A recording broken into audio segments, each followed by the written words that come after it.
What's good, Fight World?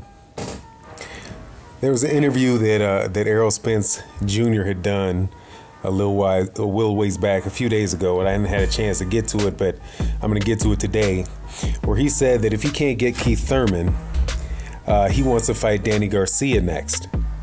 Now, there's a bunch of, I keep hearing about who people want to fight, and they'll say they want to fight 3 or 4 different people. But I really like this matchup with Danny Garcia and Errol Spence Jr. And also, I think it's a realistic match that can be made because they're both PBC and Premier Boxing champions.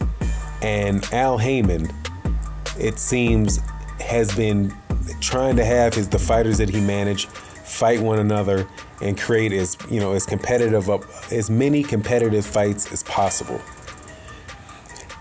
Of course, the major fight that I'd like to see Errol Spence in would be Keith Thurman. But since Keith Thurman is out for the rest of the year at least, and might be out as late as March with the surgery he had on his elbow, Errol Spence is going to need to fight somebody hopefully by the end of sometime, maybe September, November time frame, in order to keep his name fresh and keep the momentum going that he got when he beat Kell Brook. I think Danny Garcia is a very attractive match for a couple reasons for Errol Spence. One, I think it's definitely a winnable match, but it's not something that I think is a foregone conclusion. Their styles match up very well. And Danny Garcia has a weapon that if he hits you with it, he can take anybody out with that left hook. I mean, he really puts everything he has into it. It's a very fundamentally sound shot, and he's taken more than a few cats out. But he's not what I would call a very fast, even though his name is Danny Swift Garcia,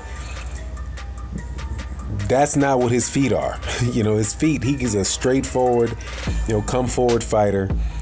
He's got some, he's a pretty much a classic Philly fighter. But he has power. And when he fought Keith Thurman, I thought that, Keith Thurman came out and really pressed him and made his mark and made Danny think about his power in the beginning of the fight.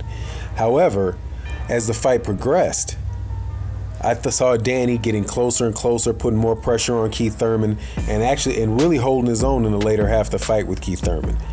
Now, I don't know necessarily if that had to do with the elbow that Keith Thurman wound up having surgery for, or what. Because I know, he fought Danny Garcia, and then after that he fought Sean Porter.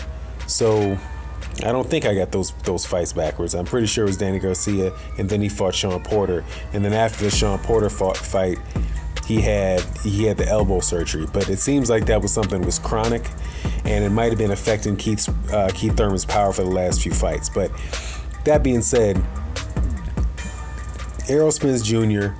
and Errol Spence Jr. and Danny Garcia is a can't miss, exciting type of fight. Both of them are going to be right there for the other person to hit.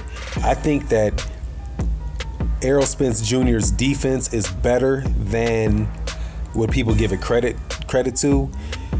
I read an interview where he was asked about his lack of head movement, and actually it was the one where that was Boxing Ego. I recognized his voice that was asking him the questions, and then he talked about having fought, Troy King, and he said, "Hey, Troy King can come and spar if you'd like." Just basically like, "Look, man, I'll beat the shit out of. Come on, get your ass whooped, Troy King." Now I know Troy King is a boxer and all, and I think he's a boxer and a mixed martial artist. So I'm quite sure he can handle his own, and he'll be, he's not like he's going to get killed in sparring, but it just kind of struck me funny, man, how Errol Spence said that. But anyway, I digress. Errol Spence, I think his defense, I think he can move his head when he needs to move his head. He just prefers to use his high guard. So, and he's a young fighter, and he's continuing to grow, and he's continuing to learn. And I think that he probably learned a lot more than he wanted to learn in that Kell Brook fight, especially with Kell Brook coming over his jab like that. And I know that's something that Danny Garcia likes to do too. He likes to, when you jab, he likes to come over that jab as well. And Danny Garcia has really good rhythm and very good timing. So he has, the potential to definitely lay his gloves on Errol Spence a few times. Now, the way that Errol Spence Jr. likes to get in and wear on the body, I think that Danny Garcia has really fast hands, and I think he has very solid body shots. But I just have never seen him that I can recall stand in the pocket like he would have to, like Errol Spence likes to get in there in the pocket.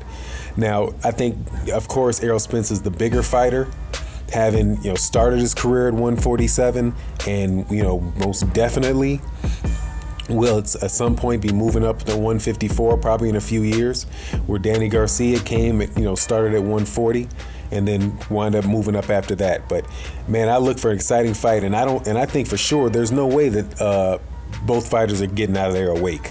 So somebody's going to sleep, man. Let's hope Al Heyman can put it together. I'm out.